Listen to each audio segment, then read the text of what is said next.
What if I told you that somewhere in the shadows of history, there are people who were never supposed to die? Not just those who lived long, healthy lives, but individuals who seemed to cheat the clock itself.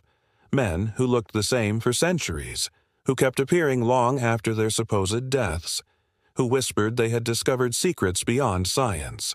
Imagine walking down a busy street in New York City and brushing shoulders with someone who once dined with kings 300 years ago. The very thought sends a shiver down your spine. This is the world of immortality legends, stories that blend history, rumor, and the human obsession with living forever. And it all begins with one of the most famous names in Europe's mysterious folklore. 10. The Count of Saint-Germain. Step into the glittering royal courts of 18th century France, where powdered wigs, chandeliers, and whispered gossip filled the air. In the middle of this world appeared a man unlike any other, the Count of Saint-Germain. He wasn't just another nobleman. He was an enigma, a man who dazzled with music, art, languages, and above all, his uncanny refusal to age. When Saint-Germain appeared at Versailles, courtiers were unsettled. He spoke of events centuries old with such casual familiarity, it was as though he had lived through them. He entertained the aristocracy with his skills, playing the violin like a virtuoso, painting with elegance, speaking French, German, Italian, and even Sanskrit.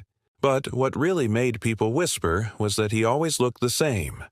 Tall, elegant, with ageless features that never seemed to change. The French writer Voltaire once described him as the man who never dies and who knows everything. Court ladies swore that when they saw him again decades later, he looked identical. No new wrinkles, no gray hair.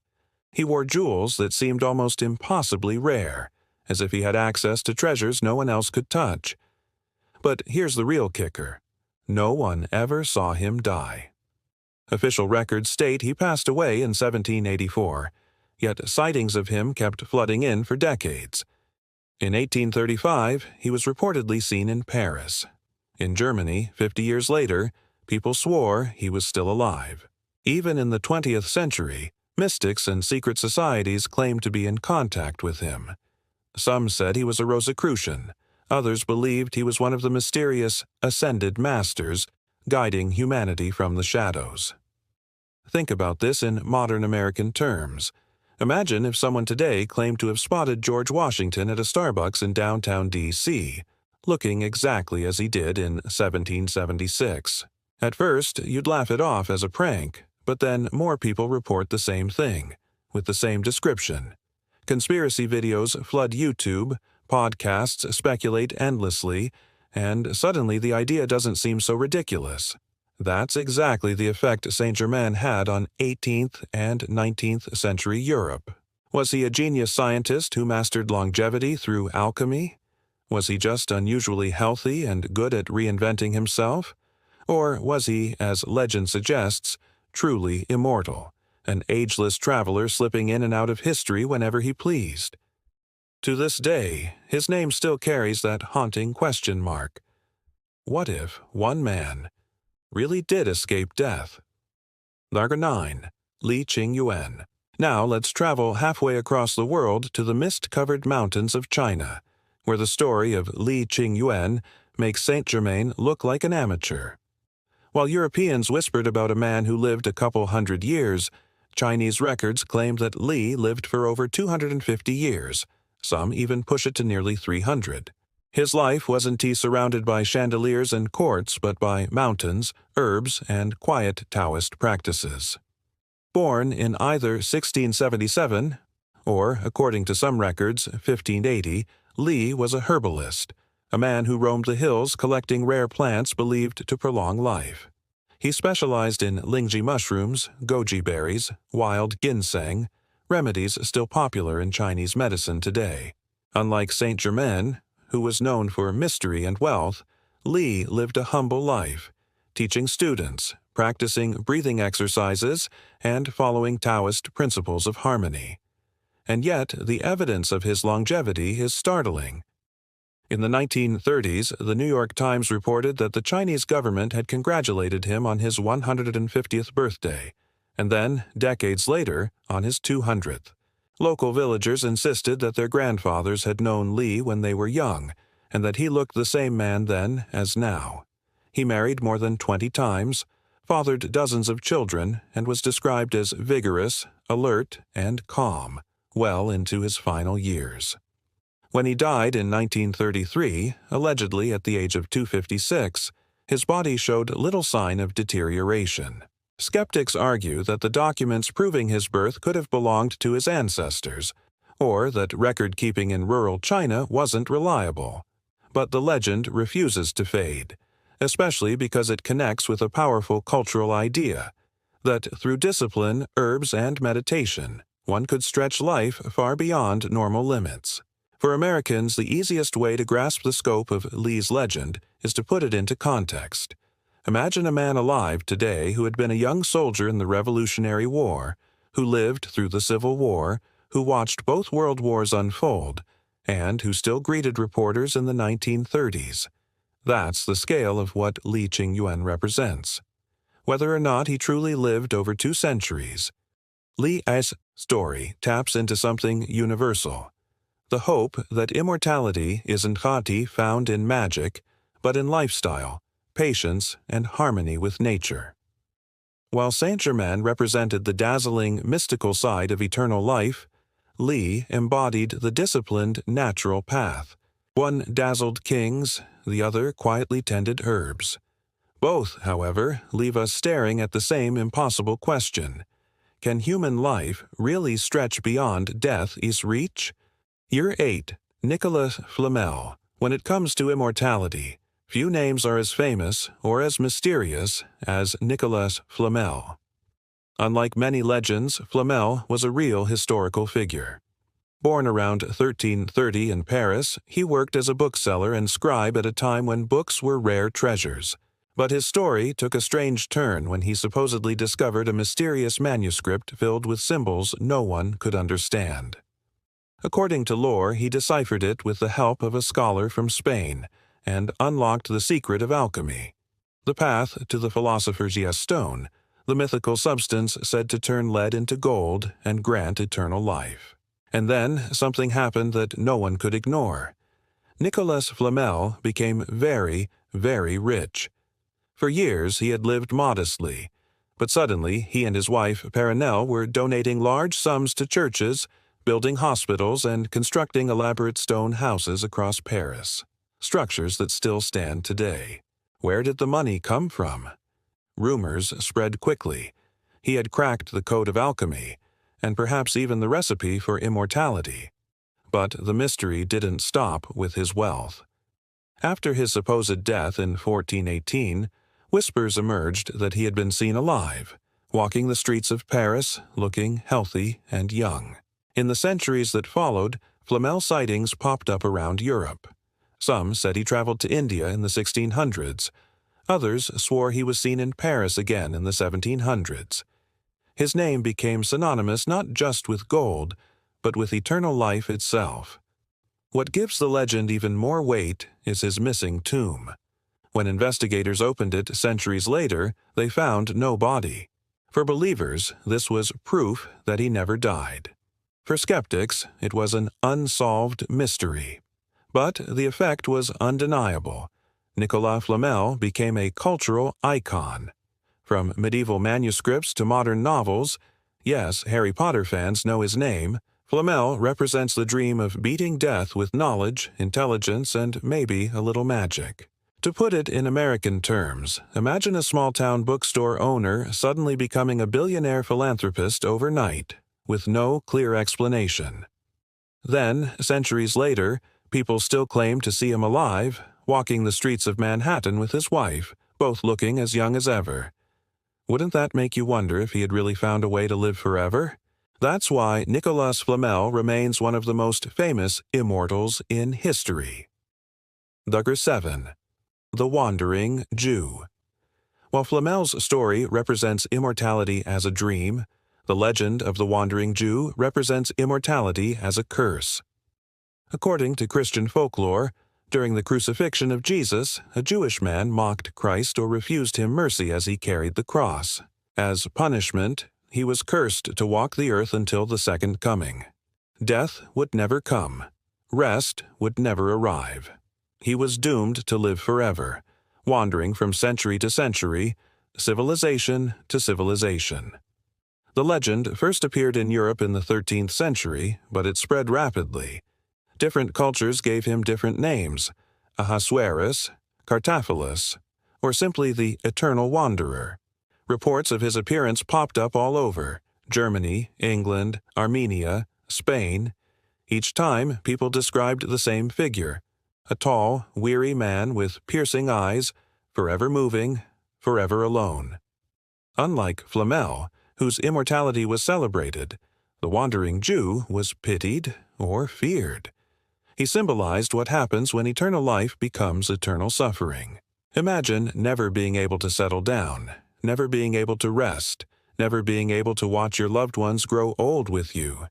Instead, you watch them die again and again, while you remain unchanged.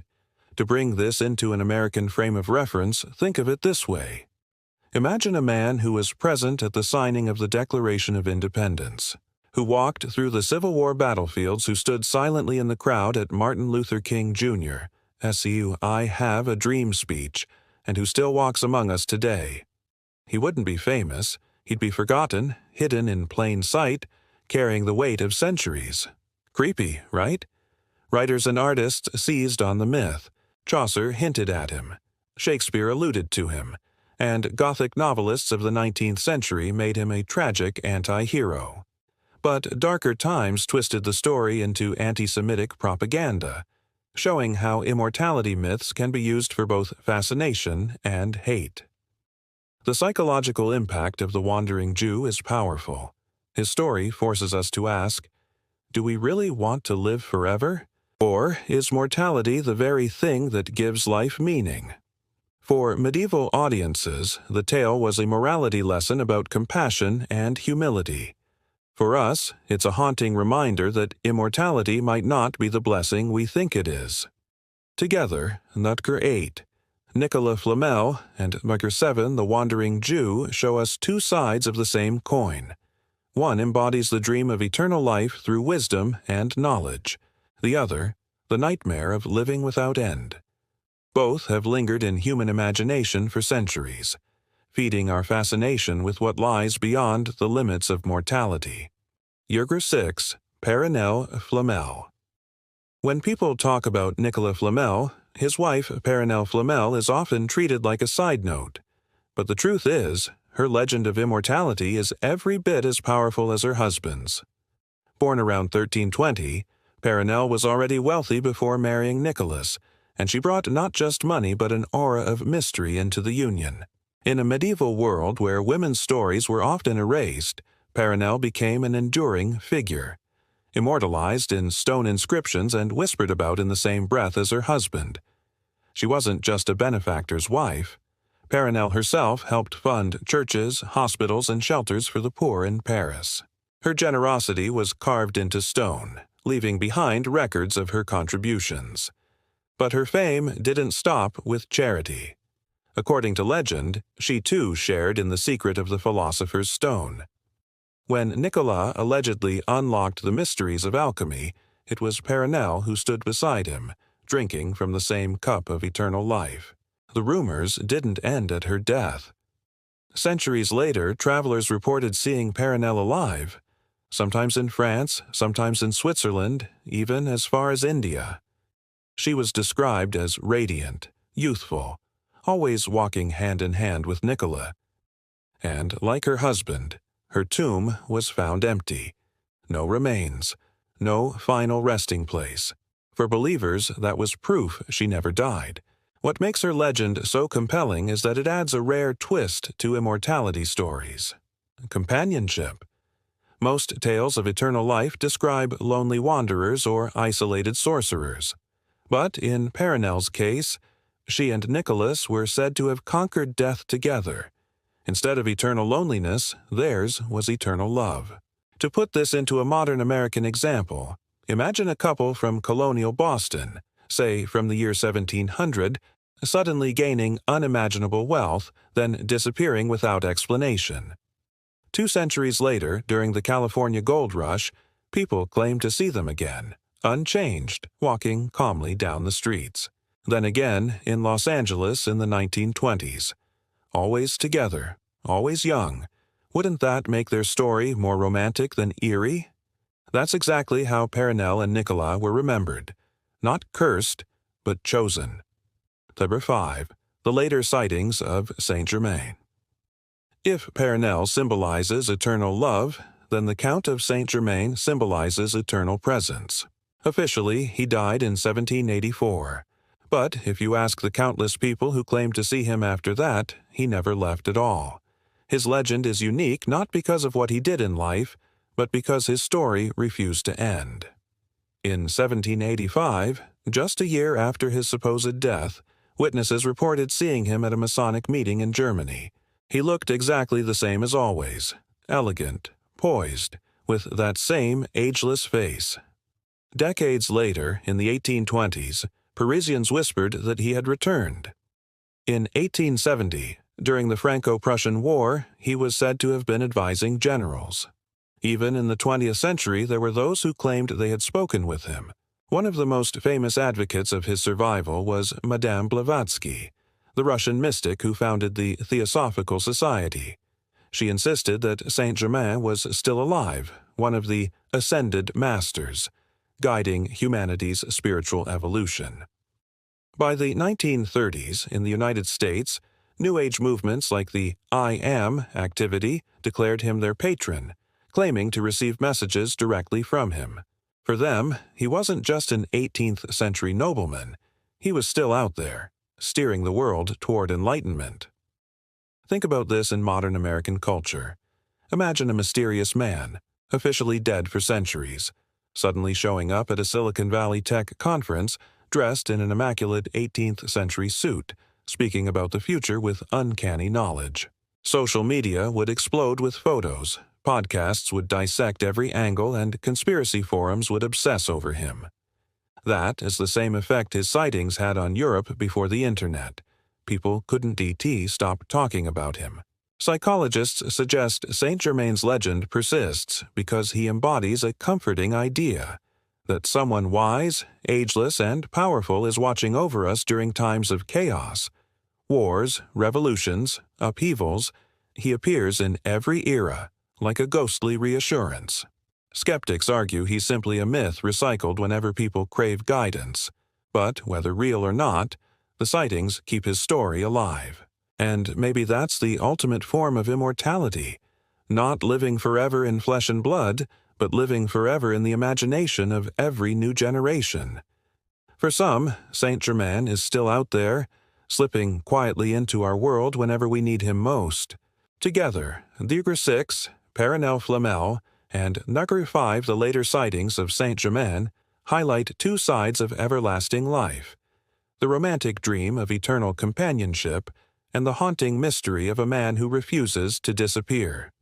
One makes immortality feel tender, the other makes it feel unsettling. Both remind us that the line between history and legend is often thinner than we like to believe. 4. Lord Byron's Immortal. Rumors.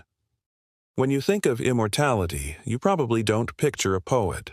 But in the early 1800s, Lord Byron was more than a writer. He was a phenomenon. Handsome, scandalous, brilliant, and reckless, Byron lived as though rules didn't apply to him. His charisma was so intense and his presence so magnetic that people began to whisper he was not entirely human. And then came the vampire rumors. In 1819, John Polidori, Byron's personal physician, published a short story called The Vampire. The tale introduced the image of the aristocratic vampire, suave, charming, and terrifyingly eternal. Everyone who read it immediately recognized the inspiration. The vampire was Byron himself. Pale, brooding, wealthy, feeding on society while never fading with time. The association stuck, and Byron became the living face of a new immortal archetype. Satirical cartoons depicted him as a vampire. Gossip writers joked that he lived off the energy of his lovers. Admirers described him as a man who seemed too alive to ever die. His death in 1824, at just 36 years old, only amplified the myth. Some believed he faked his death while fighting for Greece's independence. Others insisted his body was just an illusion, while the real Byron continued wandering through Europe's salons and darkened corners. What made the legend so powerful was the cultural moment. The Romantic era was obsessed with life, death, and the supernatural. Byron's rumored immortality bled into Gothic literature, eventually influencing the most famous vampire of all, Dracula. Without Byron, our modern image of the vampire might not even exist. Think of it this way. In American terms, imagine if a celebrity like James Dean or Marilyn Monroe hadn't just been remembered as tragic, but became the blueprint for an entire supernatural myth. Imagine if every vampire show and movie, Twilight, Interview with the Vampire, Dracula, all traced back not to Bram Stoker, but to the charisma of one celebrity whose legend blurred into the impossible. That's Byron. His immortality didn't come from living forever in flesh, but from becoming a cultural archetype that death could never erase. Erker 3. Rasputin. If Byron's immortality was romantic, Grigory Rasputin's was horrifying. A peasant mystic from Siberia, Rasputin clawed his way into the heart of Russian politics in the early 20th century. By winning the trust of the Romanov royal family, especially the Tsarina, he became one of the most influential and feared figures in the empire. People believed he had supernatural powers, especially his supposed ability to heal the hemophiliac heir to the throne. But what made Rasputin infamous wasn't his life, it was his death, or rather his refusal to die. In December 1916, a group of nobles decided Rasputin had too much influence and needed to be eliminated. They lured him to a dinner, served him cakes and wine laced with cyanide, and waited. But Rasputin ate and drank with no effect. Panicked, they shot him in the chest. He fell. Minutes later, he staggered to his feet, eyes blazing, and lunged at his attackers. They shot him again. He collapsed. Still, he tried to rise. In desperation, they bludgeoned him, tied him up, and threw his body into an icy river. When it was pulled out, the autopsy showed water in his lungs, meaning he was still alive when he hit the water. That grotesque resilience became legend. Rasputin, the unkillable. Rasputin, the immortal. Russians whispered that no weapon could end him, that he had harnessed dark magic or struck a deal with the devil. Within months of his death, the Romanov dynasty collapsed, and revolution swept the nation. To many, that proved his curse lived on, that his fate was tied to the empire itself. Bring this into American imagination. Picture a mysterious advisor to the president, despised by the public, targeted by insiders. They poison him. He survives. They shoot him. He gets up. They beat him. He still claws forward. Finally, they dump him in a river, and only then does he stop. That story would dominate every news outlet, every late-night show, every podcast. People would whisper he couldn't die. That's what Rasputin's killers created. Not just a martyr, but a myth. Even today, Rasputin's name carries a dark chill. Songs have been written about him, movies portray him as a sorcerer, and conspiracy theories suggest he never really died. His story represents the nightmare version of immortality. Not eternal youth or wisdom, but the terrifying, unnatural refusal to die when death comes calling.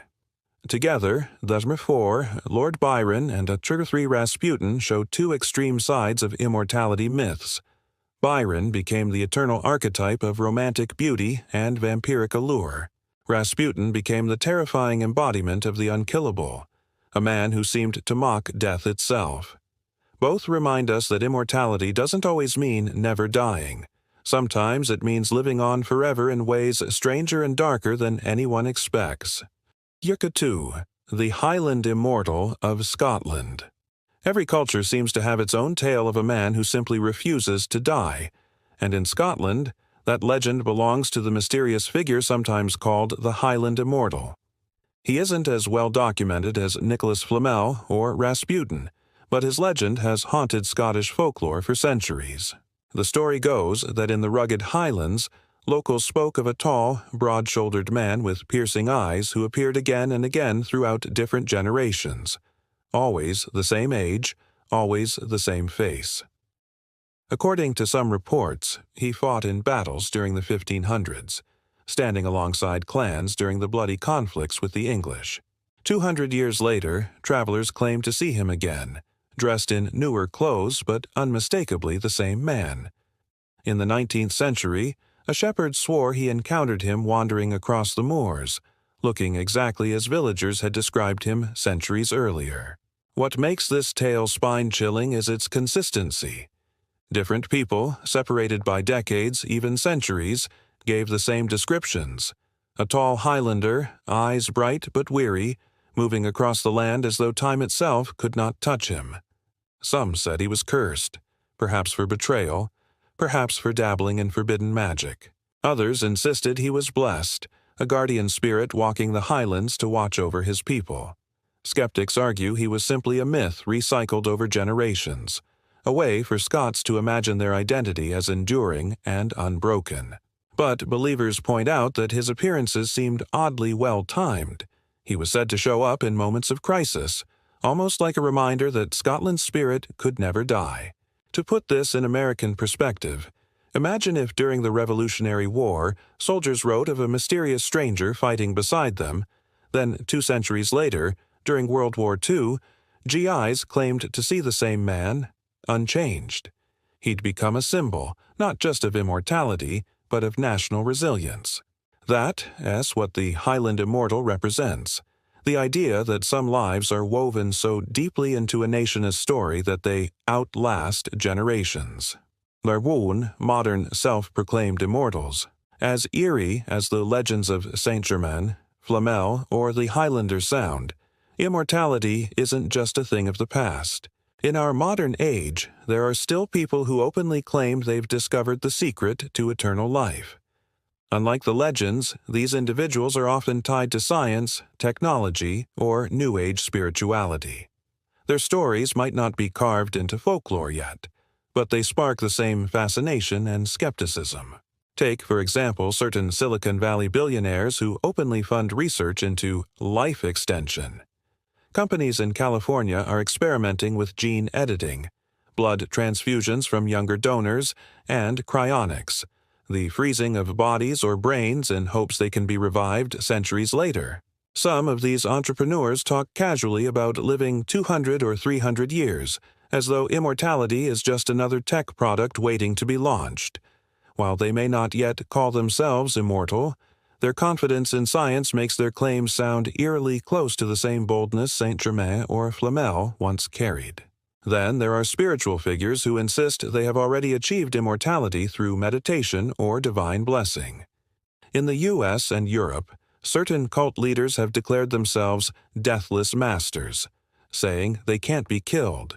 Others embrace transhumanism, the belief that by merging human biology with machines, uploading consciousness into computers or enhancing our DNA, we can escape death altogether. Of course, skeptics roll their eyes. No one has yet presented solid evidence of immortality. People die, bodies decay. But doesn't that sound familiar? Centuries ago, skeptics said the same about Flamel or Ching-Yuen. And yet, their stories persist because humans are drawn to the possibility. Maybe today's tech gurus, experimenting in secret labs, will be tomorrow's immortal legends. From an American angle, imagine this. In 2200, history students might read about Elon Musk or some lesser-known startup founder not as inventors, but as the first men who never died, men who lived through wars, colonized Mars, and kept reinventing themselves century after century. Sounds wild, right? But that's exactly how future legends are born. Conclusion from Die Verlaar 10. Count of Saint Germain to Germain, modern immortality seekers, we've journeyed through centuries of mystery, myth, and human obsession. Some figures dazzled in royal courts, others retreated into mountains. Some lived in charity, while others terrified nations with their resilience. Yet all of them share one thing. They kept us wondering if immortality is possible. Maybe true immortality doesn't come from potions, alchemy, or futuristic tech. Maybe it comes from the stories we tell, the myths that refuse to die, and the names that echo long after the bodies are gone. Whether it's Saint Germain's eternal elegance, Li Ching-Yuen's serene discipline, Flamel's empty tomb, or Rasputin's unkillable madness, these figures remind us that the idea of living forever is both our greatest dream and our greatest fear. And now, the question passes to you. If immortality were possible, would you want it? Would you embrace endless years, or would you see it as a curse? If you liked this video, don't forget to hit that like button and share it with friends who love a good mystery. Make sure to subscribe and turn on the notification bell so you never miss another deep dive into the strangest, most fascinating stories in history. And tell us in the comments. Which of these immortals intrigued you the most, and do you believe eternal life is real, or just legend?